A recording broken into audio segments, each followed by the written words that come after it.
Real Life Street Stars. Today we have a special guest in the building. Clap it up, clap it up. Mark Murrell, how you doing today? I'm doing good. I want to give you all your accolades and go down the list, but I'm gonna go ahead before we get into all that. Go ahead and let the people know where you're from and just give us a basic beginning of your path and your journey to where you are today. I'm from Dallas, Texas. The community I'm from is called M Thicket. I went to church all my life in South Dallas. My mom was if the church was open, we at church. So I feel like I grew up in South Dallas too, because the church was always open. There you go. So we were always there. So M Thicket, South Dallas, went to school in Oak Cliff. So all the if you talk about Dallas, I feel like they all kind of bled into who I am. But born right in Parkland Hospital. There you go. Yeah. There you go. That's right. That's as Dallas as you get. That's right. JFK was killed. He was that's taken when to Parkland. That's where he was died. taken to Parkland. Yeah, definitely, man. Yeah. So there's history just in itself. Yeah. Now you are a pastor. Yes. And you are also a municipal judge. Yes. You've been doing one longer than the other. Yes. Which one came first? What came first out of those two is being a pastor. I've been a pastor since July 4th, 2012. Okay. I've been a judge since 2016. Okay. And that makes this conversation even more of a dynamic because, the things that are going on, we look at it from one standpoint, but also from another standpoint as far as just what's going on in America. And before we touch on certain topics, I definitely want to give your educational background as far as, of course, as you stated, you started in the church as far as family, but kind of give us your path that led you to those two entities. Growing up, I grew up in a church. The first visitor to the hospital, I was told, was my godfather at the time, who's now passed. But he was a pastor of our church. So the pastor already at Parkland saying, "How you doing?" I grew up in Dallas and I went to school in Virginia. I came back and I taught at the school. I graduated from Tyler Street Academy over in Oak Cliff. But I saw that I knew I had a passion to help our community. I accepted what I call my calling into ministry. So at the time I was like an outreach minister at the church I grew up in. But when I came back, I taught. I said, man, I really see people struggling in our community, and I see the law, because I kind of ran from it. I'm like, man, I can't do that. I can't be a lawyer. I just will try to give me a government job. Get paid once a month, guaranteed check, or every 2 weeks, be all right. But I saw the struggle that many of our folks was getting into, or it was just dramatically affecting their life. So that's one of the reasons why I became a lawyer, so that I could have the tools to help create change in my own community. And so that's what that's what led me to that path. There you go. There's always a misconception about being a pastor that, there's a hefty paycheck in being a pastor. Is that true or not? I don't know about other folks. I just know about my bank account. So what I call tent making goes back to Paul. Me being at one point in time a prosecutor for the city of Dallas and eventually now a judge, that would pay the bills. There you go. Me being a pastor, I'm a pastor in South Dallas Fair Park. So we always tell people, I don't make money off of church. And one of the reasons being because, first of all, like you stated, there is that statement. You got a Cadillac, got all the rings on your finger, but the church look like it's falling down, but your stuff looking good. I feel like God's house is supposed to look better than your house. And if you want to truly make change for people, money can't come into my pocket. That money that wherever comes in, and which is not much, but wherever comes in, it should be going back out to helping people get better. So we have an after-school program. So that's one of the kind of things we want to bridge the gap, because we know we have gaps in our educational system in our community versus maybe we talking about Highland Park. So we got to have that money go there. That money does not need to go to me to get a suit. I don't even need a suit. I don't even wear a suit at church. Right. I seen a video that went viral where some churchgoers were angry at the pastor because he was putting ATMs in the church, which of course, if you want to handle that transaction, but he was demanding that, hey, if you don't have it, please go to the ATM and get it. And it was just more of a demand. Do you feel just personally, as far as when you see other churches and other situations like that, as far as, of course, we all believe in tithing as far as giving back, but as far as the mandatoriness of it to attend a church where normal churchgoers should feel away, or should that be part of the process when you go to a new church home, that we do have to build this house? Well, I think that's a great question. I think that the issue that we have in our community overall, many times we are consumers and not investors. So we're consuming, we take it. But are we investing? Now, I don't think it should be mandatory. Actually, I believe you should be a cheerful giver. That's a part of investing. You don't invest in something if you feel like you have to. Well, the reason why we don't like paying taxes, because we feel like we have to. But if you feel like, man, I'm investing, I'm getting something back out, that's gonna make you invest more. So, but in our community, we're too much on the consumer side that we're taking so much, and that investment that we're making, if it's in small businesses that's in our community, if it's in, seeing baby go to the football game, wherever it is, that investment shall yield greater return because you put that in. And that's why I truly believe as you invest, that church should be investing in the community. If you don't see your investment going to the church and going to the community, then you have a problem. And that's what we should be talking about. I don't think we need ATMs, because that also teaches a bad financial principle too. Because ATMs is taking money. Yeah, they charge you on top of that. Right. That is, to me, not biblical. He talks about not trying to charge interest while you loaning and things of that nature. So you don't want to, especially in our community, we don't want to create more bad financial practices by things having ATMs and things like that. That is another way to get extra money while you get money out of your. Come on now, let's not do that. Now, I always believe that pastors should be compensated well for what they do. We as a people, we want to pour money into, like, we got self-help people, we got any therapist, you'll go see a therapist, but it seems like we want our pastors to almost be impoverished, like a little to nothing. And I've never understood that, because this is a man you will go to seek counsel from, help your marriage, help you with your children, come see your children at the courthouse, come see them at the hospital, pray for y'all. Why do you feel like it's the mentality, like, if you're a man of God, you should be poor? I think there's a balance. I think what we hear the stories of those who have taken money, church look terrible, folks are struggling, you can't call them. Yeah. But man, you see him going down better than drug dealer. Like, what is this? He got a Cadillac, so that's one end. Then you see that really good pastor who, you're correct, he's not getting his worth. I mean, it's like a teacher, not getting your worth, but you're putting in so much into it and so I think that's the balance. And I think it's all right to have a honest conversation, and some people don't want to hear it, but that's why I have another job, because I don't want to have that conversation, because then you are in something that we have in our community are so deep, right, or so 100, 200,000 years old issue that you're like, man, I don't want to have that conversation. My mortgage at stake. Right, because my pastor one time, he said, he was talking about what the discussion with finances, and he was like, sometimes I'll be afraid to get a new car or afraid to get this, because I don't want y'all to seem like I'm not allocating the funds properly. Right. And I was like, bro, I don't want the pastor to be on the side of the road either. So it's just, I always wondered, like, why we as a people, we'll pour money into everything, but as soon as it comes to the man of God, it's like, well, what you spending the paper on?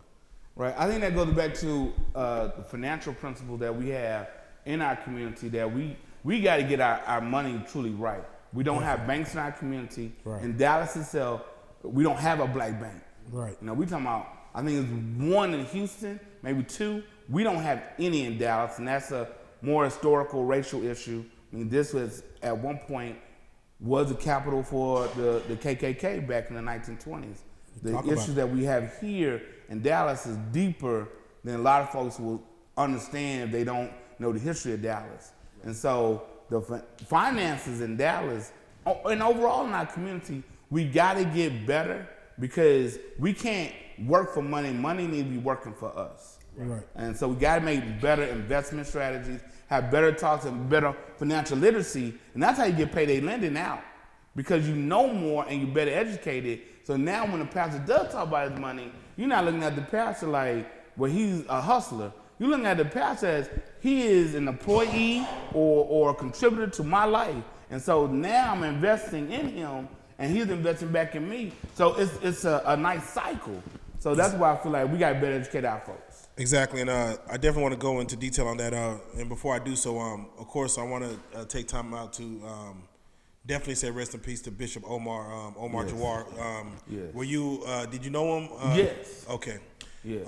He was very big about the community. Yes. Very big about changing the thought process of the way our community is looked at. Yes. He did the works of getting others and celebrities involved and just trying to create a middle ground as far as for the youth Yes. and the older generation to kind of come together. Yes. For you, from a pastor standpoint and also from a judge standpoint or from the court standpoint, what are some things as far as in our community that you see are problems, and what do you feel can be some solutions? Because of course, even though it's always a talk, those talks could lead to something else. Right. So I definitely want to get your idea as far as what do you see some of the problems are, and what are some of the solutions you see? So some of the things that I have worked, and our church is small, but we try to do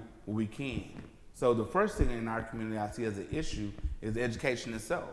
On our side of town, normally the school is overcrowded, the teachers are paid less, and the kids are coming in more at a deficit of learning. When they hit kindergarten, they're not hitting kindergarten as some of their wealthier students. Also, they're coming in at times hungry.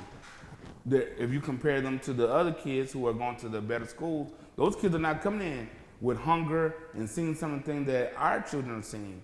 And so one of the big issues, and something Malcolm X talked about, education is a key to opening access and opportunity. Right. Because I'm not asking anybody to guarantee us anything. Just open the door. As y'all talk about that pursuit of happiness, right, let us have an opportunity. And that's why I think education is the key to that. So, and I want to do it like this. So as you mention a problem, I want to discuss, of course, a solution. Mm-hmm. Do you feel, as far as you stated, with with the education in the schools, should teachers get more of an incentive? The better teachers that come out of college or better universities, should they get more of an incentive to teach at inner city schools? I think it's an incentive, but it's also, it should be a bigger investment. And I know some of my teacher friends, my wife, she's a principal, so my first job out of college was in education. I believe in our community, we do need the better teachers. So we've seen the ACE program work in the city of Dallas. So one, but also we may need for a time period year-round school. That's a bigger investment. Unlike some of our folks who are wealthier, who are getting to go to the Grand Canyon for the summer and all these other places, those are educational vacations. Exactly. Our kiddos are staying at home at times, playing video games, and at times getting in trouble because there's nothing to do. So yeah, we got our summer camps, but I know when I was growing up, sitting at the house watching Mama watching Young and Restless was not giving me better education. You know what I'm saying? I know somebody can speak on that, right? Amen. So for us to have, and I'm not saying it's got to be every day during the summer. I'm saying maybe it's 2 weeks in June, 2 weeks in July. So you're not losing that deficit. That is just a fact that when our kids come back into school from summer, they're now back at a deficit, where they're the people who they're really competing against. We're talking about worldwide.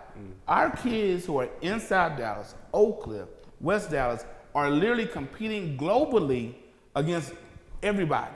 So when they're in India, when they're in China, when they're in Europe, these people are still going to school during summer.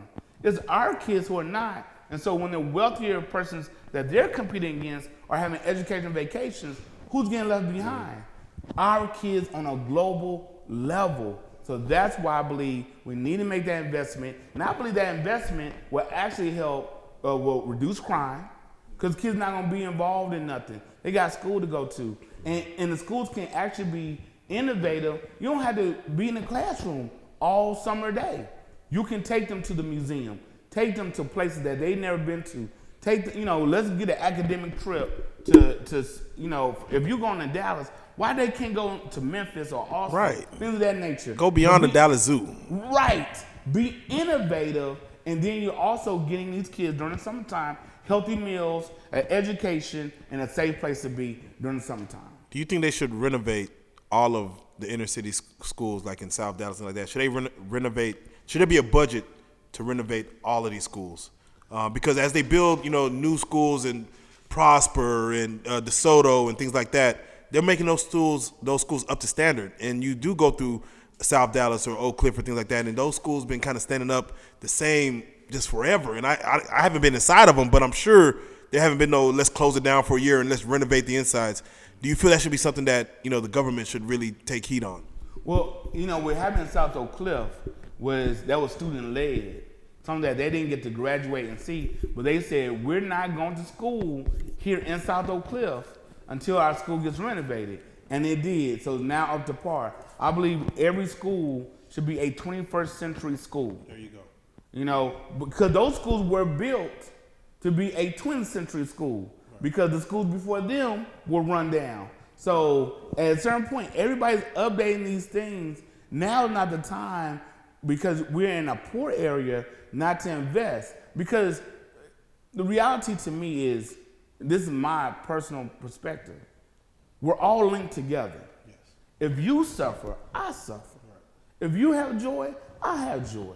I think we start looking at our country, and especially our small community like that, we'll see things better. I know most folks don't, but I'm going to tell you, it costs more to put somebody in jail, juvenile, or in a big boy jail than educating them. And if you educate them, what you would get in the long run will be so much better if you just say, forget about it. So you agree taxes should be raised for everyone? I don't know, about the taxes.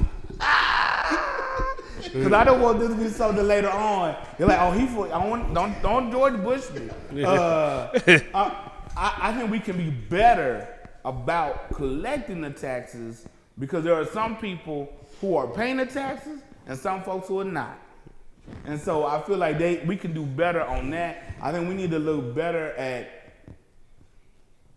property taxes. I mean, if you live in Elm Thicket right now, my taxes have increased since I bought the home 10 years ago, 57%. I mean, right. My salary has not increased 57%. But so we got to have a conversation. What can we do to that protects those who are seniors, who are living like that they are now on a fixed income. Their property tax keeps going up. They need to be protected. People like myself, who we got student loans, you trying to pay that. We got to come up with a better system. So I do feel like there's got to be a better investment and a smarter system how we collect taxes, that everybody's paying their fair share.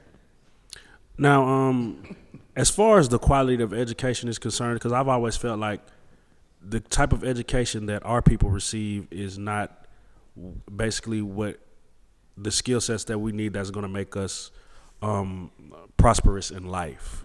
Meaning, like, I go to a college for 4 years, I get a certain amount of student debt, but because of I'm always beat out by somebody with maybe 30 years of experience with a different shade of skin, or because it's their education that they're giving us, not basically our education, and we're not going out to our people and getting jobs from us. So, I mean, how do you feel about the quality of the education that is being taught right now, as far as just our people in general? So, and I'm not trying to Remember the question.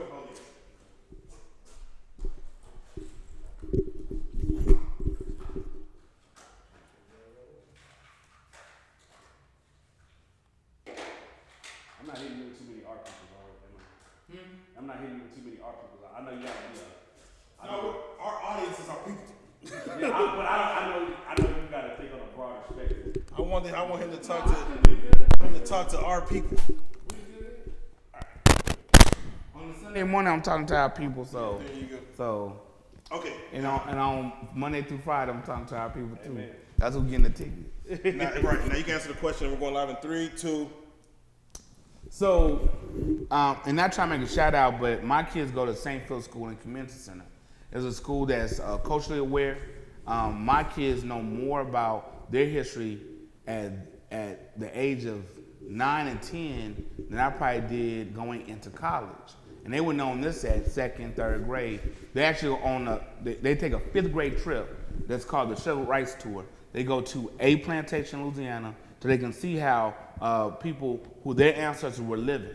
They also go to Memphis to see where Dr. Martin Luther King Jr. was killed.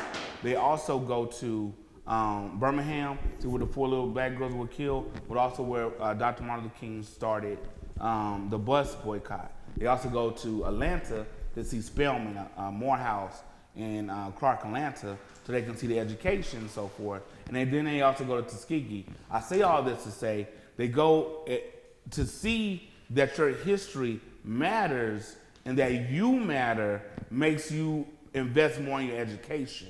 And so we made that investment. It's a private school, but they give scholarships. They help you out. But we made that investment because I know growing up, I was in public school at the beginning and then it started getting rough.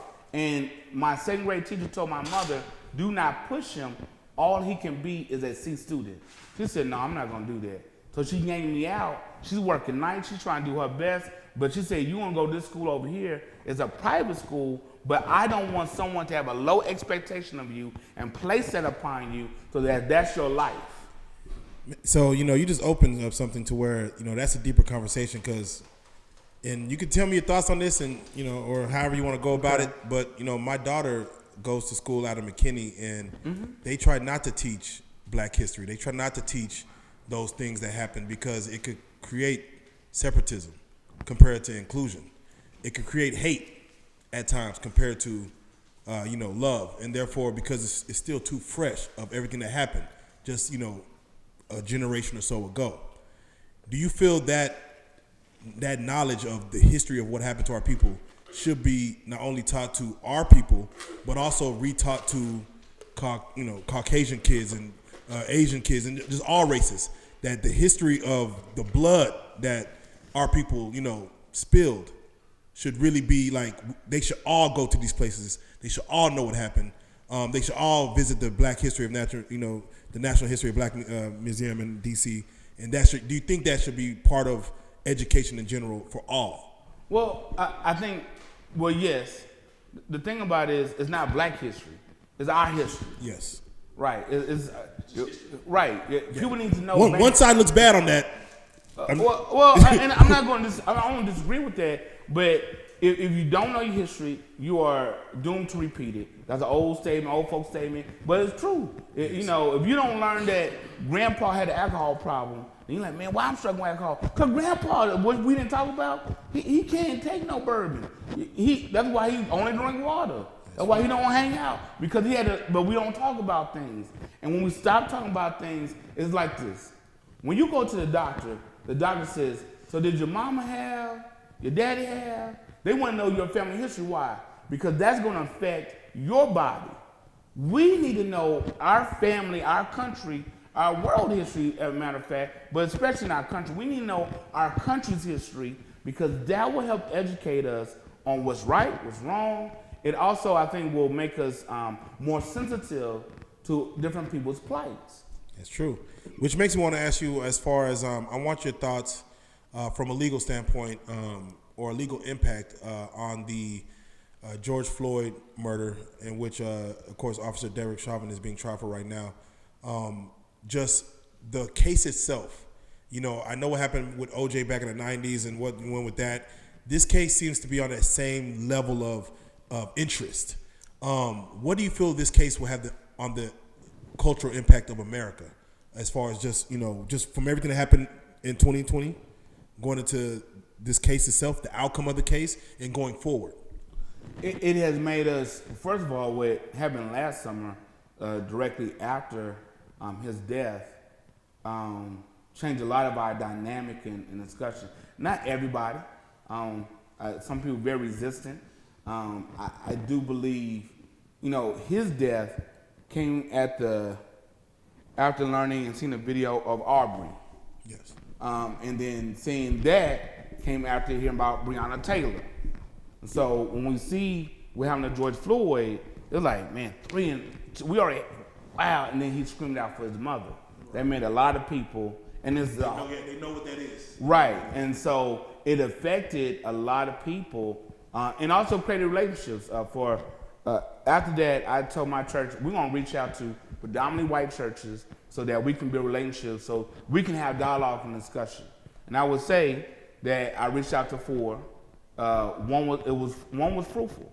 Others, I'm too big, I'm too busy, join this, or I'm gonna be dead set in how I feel, and it's not gonna change, or I'm gonna make excuses to shift the conversation to something else that's not.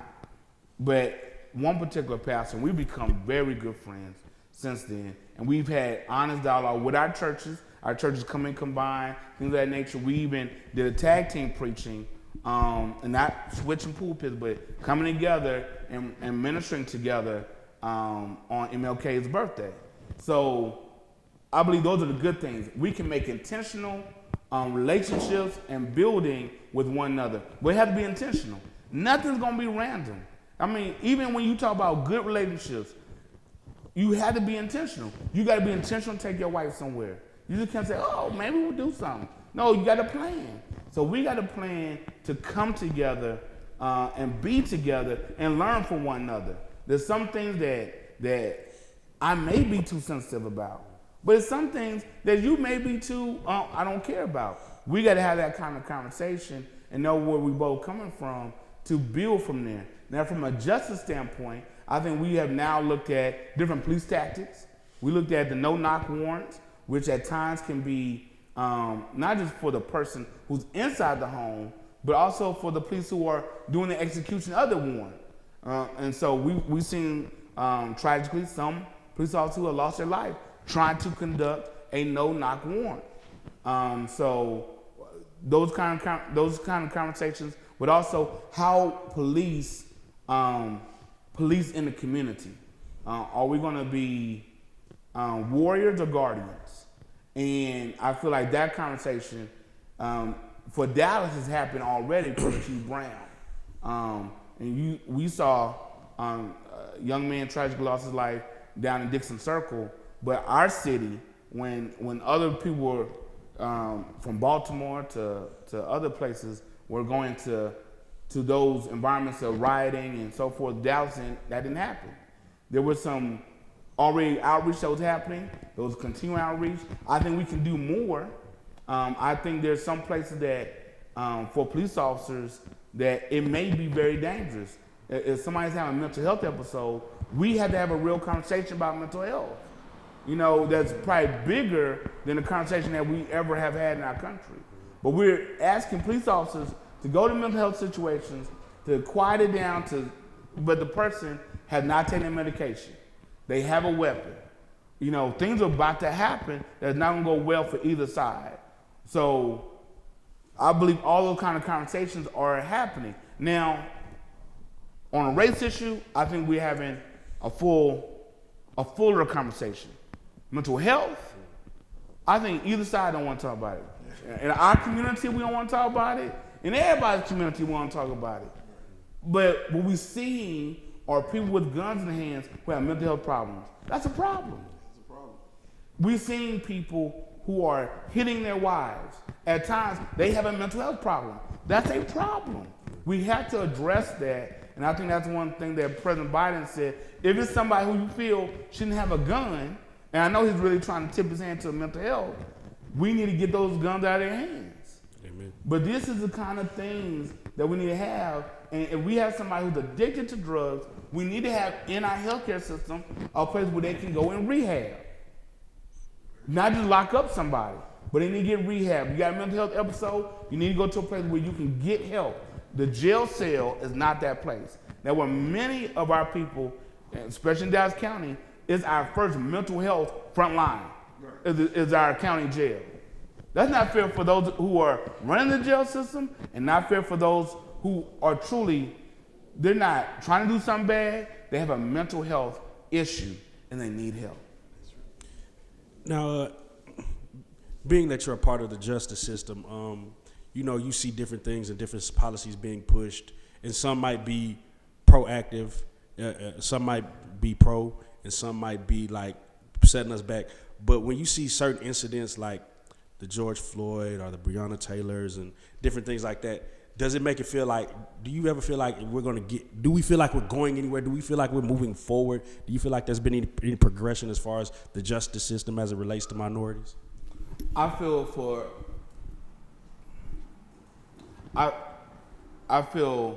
if I'm gonna be honest, it is about us being a part of the system, and being truly intentional about that. The reason why I say that, because growing up, I didn't see a prosecutor or a judge that looked like me, right? I think that makes a grand difference in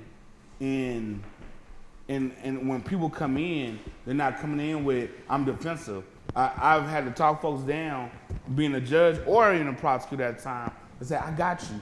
I'm gonna work with you, don't worry, because you already coming in like you about to mess me over. Yeah. You know, and I understand. There's a history, right? We have 33 men who have been exonerated, and I was getting messed over. Rich Miles is a good friend of mine. He runs Miles of Freedom. He was a gentleman who was in jail for 18 years just because he was at the wrong place at the wrong time, but he looked the right skin color. Exactly. And so when you have those situations, when anybody comes in, they like, man, I'm about to get messed over. If from a ticket to just having convictions on my record, and sometimes we take things and we'll take convictions on our record so we'll get out. And like, that was the wrong move. But no one told you.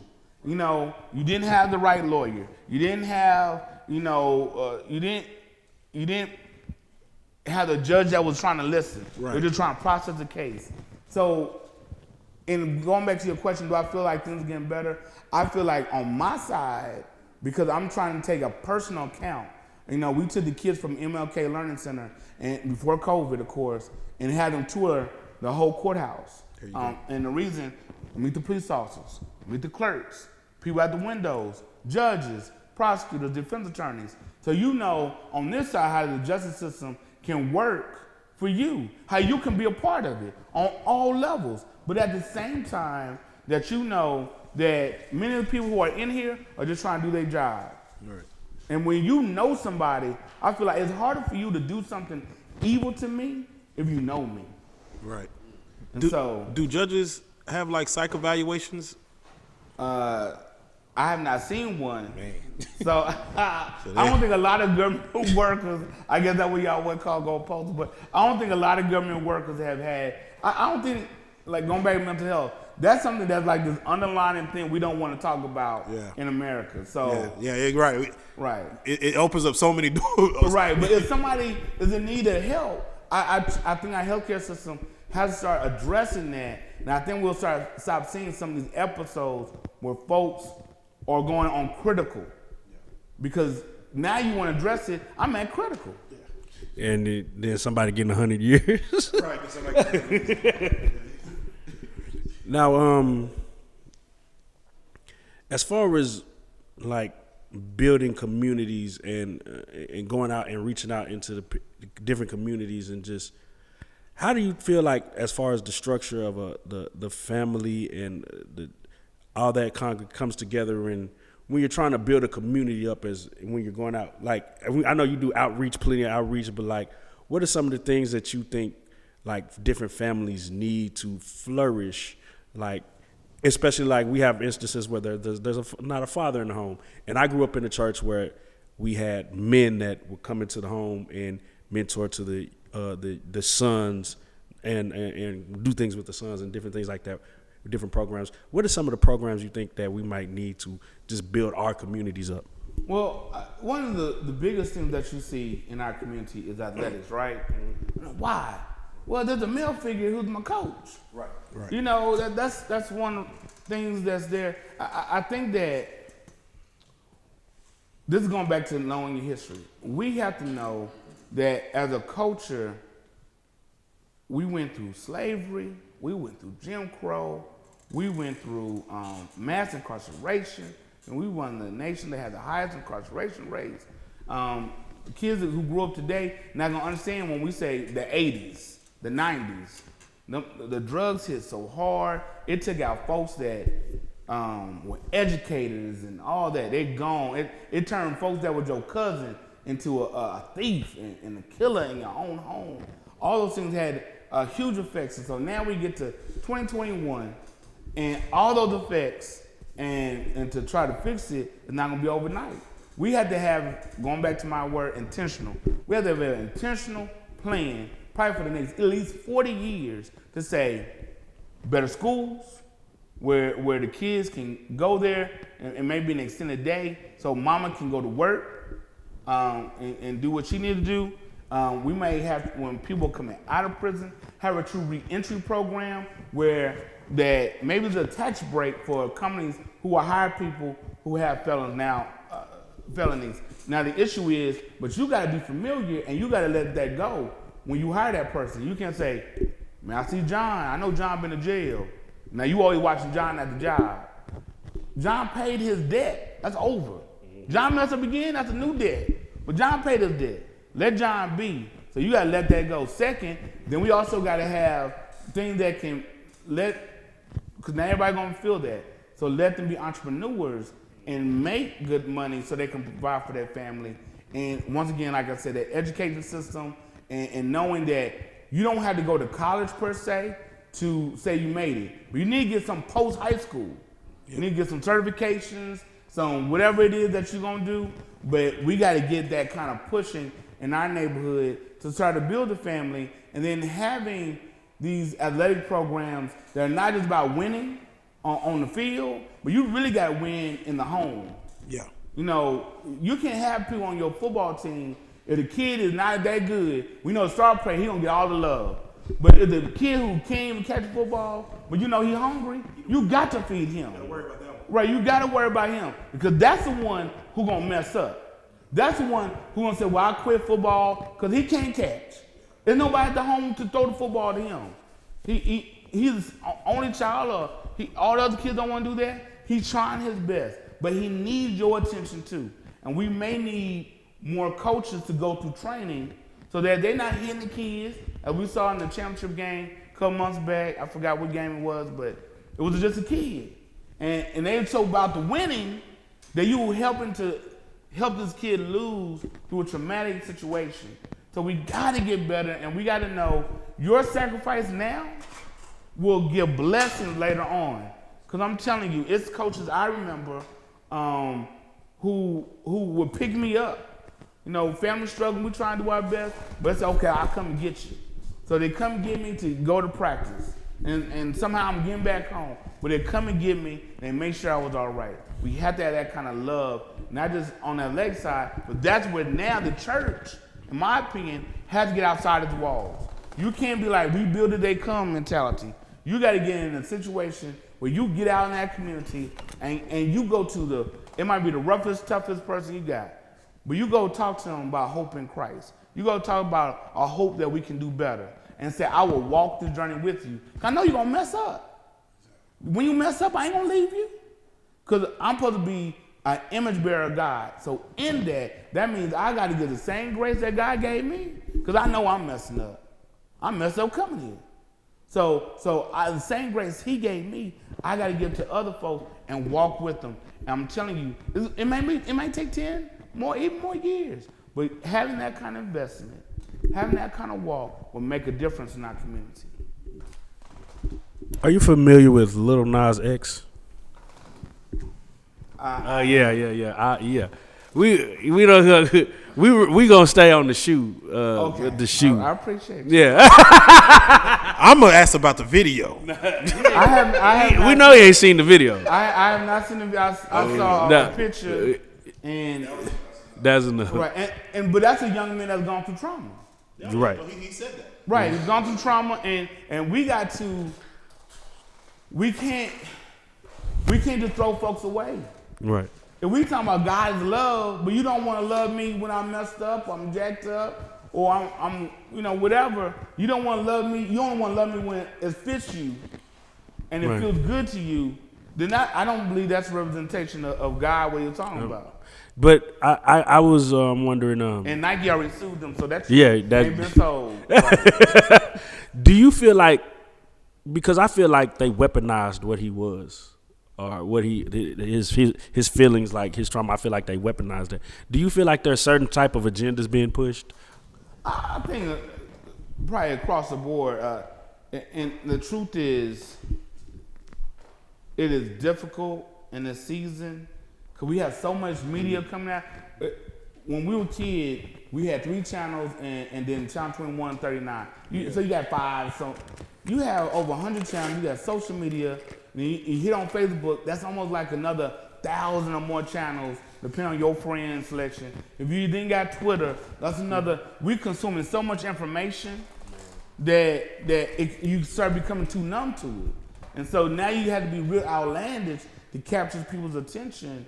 And at the end of the day, what you needed was just somebody to love on you, to tell you all right. Amen. And especially when we don't talk about mental health, but we do not talk about sexual abuse.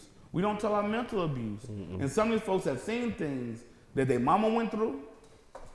And some of these folks have been kicked out their houses. Mm-hmm. And they're not the good, wholesome story like Eric Thomas. I love him. He left his house, he was homeless. Now he's a motivational speaker, he's all these great things. Not everybody got this great ending like he has. Some people like, I'm still struggling. And that's where my hope is that folks don't take advantage. Because that's what some people do. They take advantage of your situation. And now when you're 40 years old, you're trying to come back, but your life's so jacked up, you look 60. Right. You hear, when you see certain people see certain things, they be like, "Oh, we living in the last days. This is the last days. This is definitely the last days." Do you feel like we living in the last days? I don't, because I feel like every generation could have said that. If I was in Africa and they brought them boats, I'm like, this must be the last days. I'm saying, this what is that? We gonna live like this? Right. What is this, buddy? What are you doing? Right? If I was coming out of World War I would say, this is the last days. All these folks got killed. They went in trenches. If I saw World War II and they dropped a nuclear bomb, these are the last days. If 1968, I'm like, they shot a 39-year-old man who got kids, this is the last day. Everybody can talk about the last days. Look, even Jesus said, we do not know the time on the hour. So, I know people want to make it the last days because they want to get up out of here. Like, please, I'm ready for that paradise. But you know what? To me, it speaks to a laziness. You don't want to get out here and try to make a difference. You don't want to get out here and try to make a change. And that's what I'm saying. Until he called me home, we got work to do. It's like he'll say, brr, and we can go on home. But until that time, let's get to work. I mean, that's what I'm saying. I don't believe we're in the last days. I'm cool. Let it be the last day. So I don't want days. Let it be the last day so I can go. But what I'm saying, right. I don't believe we're in the last days because I can show you through history. That's why people got to really know their history. Yeah. Because I'm saying when the Roman Empire fell, that was huge. That was huge. They said after that was the Dark Ages. No, that's what they call it. You see what I'm saying? So these things were huge. So no, I don't believe these are the last days because it's been worse times that we've seen. I believe we are in days of work and days of progress that we need to try to get together and do better together. And just real quick, I want to get your thoughts on as far as leadership in our community, black leadership in our community. These kids are looking up to rappers and things like that, and the rappers tell you, hey, I'm not your role model, but they're looking up to them. And we come from a time of Martin and Malcolm. Even Reverend Al was doing his thing, and Farrakhan and things like that. Do you feel like there's a lack of black leadership and that there's a necessity for it at the same time? Well, Malcolm X spoke on this one time and said he's tired of them bringing out these comedians to be our so-called leaders. It was the 1960s. And he was speaking on the celebrity. The celebrity doesn't have any training, many times does not have desire, many times they're not trying to do it, but maybe got it in a certain way to do certain things because that's how they got to get their paycheck. Many times when it's a homegrown leader who truly hasn't sold out, but they're sacrificing, they're doing it because they believe this is the right thing to do, not the monetary thing to do. That's why I believe with MLK, he did not die rich. You know, they had to kind of monetize his writings and speeches so that his family could survive. Because he didn't die rich. Malcolm X's family could say the same thing. So in this time, this day and age, we have more elected African American officials. But we also know, like, all the officials, when you have lobbying money and all those kind of things, corporate money involved, that's a lot. You know, so I may be asking a little bit more from a senator or a congressperson than they might can really give me. Because we don't have the big dollars to say, hey, this is my money, now y'all need to listen to what I have to say. We don't have that in our community. You know, Bob Johnson sold BET. That he was one of our big, you know, so when you have those folks who are in charge being maybe swayed or influenced by those who have more wealth, it's going to be a little harder for our community. So who can stand up then? So I believe for our community, we need to look at teachers, anybody who like, I ain't trying to make all this money, but I'm here for you. Coaches, you know, like I'm here, and you don't have to be a coach, you don't have to be a teacher, but even like yourself, I'm here, I'm trying to do something, you know, and if you should make money later on, okay, but we know where you came from. I think that what makes LeBron different than others. LeBron came from the neighborhood we came from, situation that we came from. He brought his friends up, got them educated. They're doing all kinds of great things now. He has invested money back in, started his own school in conjunction with the independent school district down there, having them get educated and so forth. That to me is the way to go. People like LeBron, I honor that because you're investing back in the community while not just being a consumer of the community. The biggest thing I've always heard is the reason that we have a lot of individuals a lot of children who look up to rappers or dope boys or whatever is because that they have the things that you want to attain, and then they come through the neighborhood. He might come through and give you $20, you know, help your mama with the light bill. They'd be like, oh, I remember he used to come through and help my mama, and they do different things, and that's who they aspire to be like, because that's who had the money, that's who had the finances, that's who would share their wealth. And we look at the doctors and our teachers, and they be like, I don't want to be like them. They don't got nothing. The way it looks is like they don't got nothing. So I was wondering, how do you feel like we should change the narrative to make it be cool? Because it's all about, you just want to be cool, but we don't make it look cool to be a doctor or an educator or somebody a part of politics or in the legal system. We just make it looks cool to be that. So what do you think? How can we change a little bit, change the narrative of our children? So you said something about that rapper may come into the community and give them $20. So what used to happen, the doctors lived in our community. They had to. Segregated community. You can't move over to Island Park. You have to live here. So we had the doctors and so forth live in the community. You have police officers that live in the community. I think now the Dallas police officers, only about 22% live in the city of Dallas. I say all that to say is, to change the narrative, you first got to see it. So for me, I moved back to M Thicket. I had a choice to live somewhere else, but I moved back to M Thicket now. M Thicket didn't change on me, but that's here or there. Mm-hmm. But I moved back to the neighborhood I grew up in. And I think we got to try to make intentional decisions, because other folks are making decisions too. They call it gentrifying, I call it moving back home.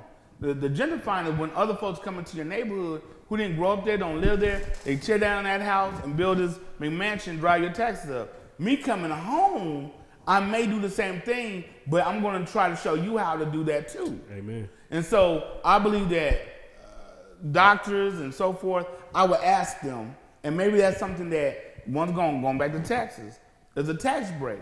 If you are in a certain profession, you come back and you were willing, because HUD used to do this.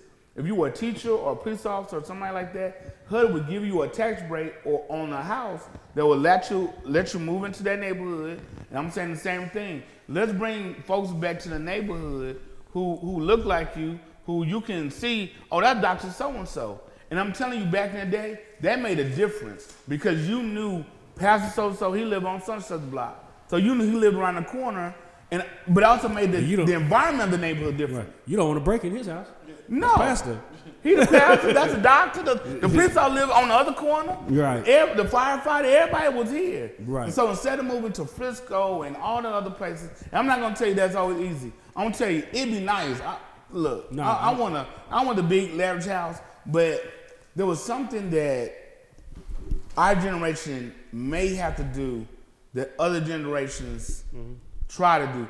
We may have to sacrifice the wealth that we have a little bit. Yeah. When I say the wealth, I'm talking about the look of wealth. Yeah. Yeah. You still got money in your pocket. The truth is you got more money in your pocket because you came back home than when you move out to, to Highland Park. Right. So they don't know how much you got in the house. I'm not telling everybody to take a tour of your house either. Yeah. But you're in the neighborhood, let people know who you are and make that intentional investment in the neighborhood. And then if you see a house for sale, buy that house. And then you rent that. That's going to make you more money and you on your own block. Rent that out to somebody who's a new family and say, hey, this could be a rent-to-own. There's solutions to all our problems. Man. But are we willing to do that and make that sacrifice? Because look, you move to some neighborhoods, they're not going to have a Kroger's, a Tom Thumb. You might have to go some blocks away to get to your grocery store. But if enough of us start moving there, eventually Trader Joe's is coming. They all gonna come. I hear everything you're saying. And sometimes you can move back into your community and somebody in your position with the mindset of how our community is now, you could be looked at as the enemy.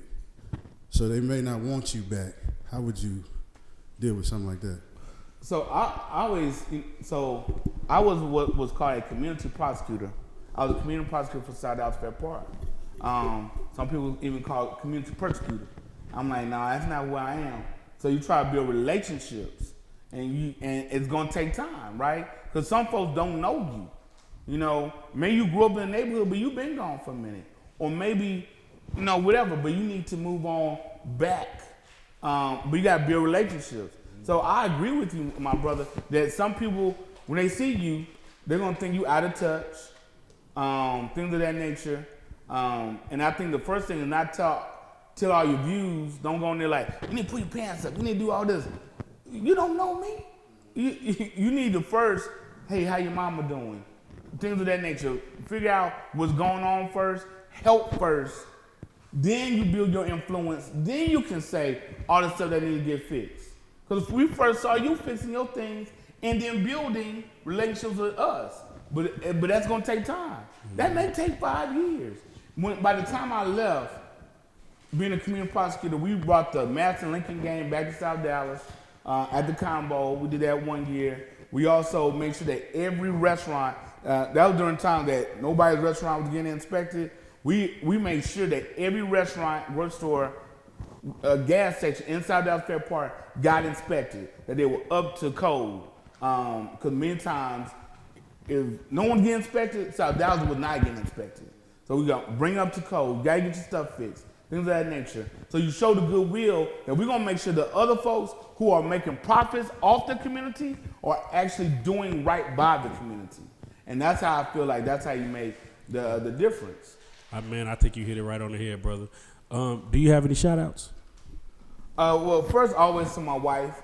She's the principal at St. Philip School and Community Center. She's from New York. I know when she came here, we met here in Dallas. And I said, hey, we're going to move to M Thicket. She's like, okay, we're going to do that. Then M Thicket just changed anyway on us. But I said, let's make that investment. She's a principal in South Dallas Fair Park. She's trying her best to make a difference. Our church is also located in South Dallas Fair Park, trying to make a difference. Shout out to my kids. All their entire life they've been educated in South Dallas Fair Park, and they are trying their best. And all they know is we go help people. They only know ministry, and so we go help people. I shout out to my parents, of course. Those are the people who taught me. My mom was in the civil rights movement. My dad was in the army. She's from Mississippi. They're from East Texas, but they taught me servanthood more than I should be served. So those will be my immediate challenge, always to Victory Baptist Church. If you don't have a church home, we let it see you at 1600 Pennsylvania Avenue, same address as the White House. That wasn't cool a couple years ago. It was all right to say that. But I would say, come on through and you'll see we're a church that goes beyond Sunday. And, you know, I usually say if there's anybody who want to get in contact with you for any bookings or features, how would they do that? But if there's anybody who want to get in contact with you for any type of, you know, anything. Well, not anything, because you can't get... Well, I'll say if you have a warrant, let's get that warrant off of you. Yeah. Because that warrant is going to get you in jail, and this is not the time to go to jail because there's a lot of issues going on there. We're still in COVID-19. So I would first say, come down to the city court. I'm on virtual, so you can. I've been to Brazil, Bahamas, Walmart, to bathroom. I've been everywhere because we virtual. I'm virtual, but I'm still in the courthouse. So you can reach me. We work with you. We will give you community service if you don't have a job or money is tight. We'll work with you. There's nonprofits throughout the area that need your help, food pantries, and so forth. So that's one way to get in contact with me. Second, like I said, if you don't have a church home, but I'm not saying just for worship, but if you got a kid that's struggling, come on through. We're going to get them through our SOAR program. If you need help trying to get a job, we have people that will help you. We also have counselors in our church who are certified, and they can talk with you, and social workers too in our church. So that's some of the things that we're trying to provide for all our families and kiddos there. And then we're about to start a athletic program just with a couple other churches for the summer, so kids can not just go and play, but actually have some good influence during the summertime. So those are a couple of ways that you can get in contact. I don't mind coming to talk and just sharing how I got to this point and how I believe we all can. I just want everybody to reach their full potential. You don't have to be a lawyer, a judge, or a doctor. Be the best what you're going to be at. That means you the janitor. Hey, man, make that window shine. Whatever that's supposed to be, Amen. Just be the best. I think we all call it be the best of what we're supposed to be at, and we can do that. So that's what I would say. And I don't mind talking to anybody or working with anybody in my court to make sure we get the warrants off of them, the tickets squared away, so they can get the driver's license, so they can get the job. All this stuff is connected. It's connected. Mm-hmm. You don't have a driver's license because you got tickets, then you can't get a job. All this stuff is connected, so we work with you to get moving forward in your life. Amen. Thank you so much for coming today, brother, man, pastor, judge, man, you're all around pillar of the community, Mark Murrell. We truly are blessed to have had you come and speak with us, man. We want you back. Yeah, please come back, man. I appreciate y'all. We're gonna bring you a crowd next time. Right. Yeah, because we definitely need. There's some people need saving, brother. And hey, you are a real life street star. We salute that. Appreciate it. Appreciate it.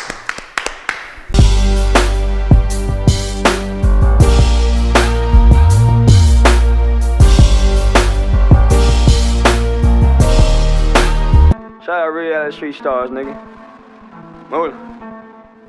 Hey.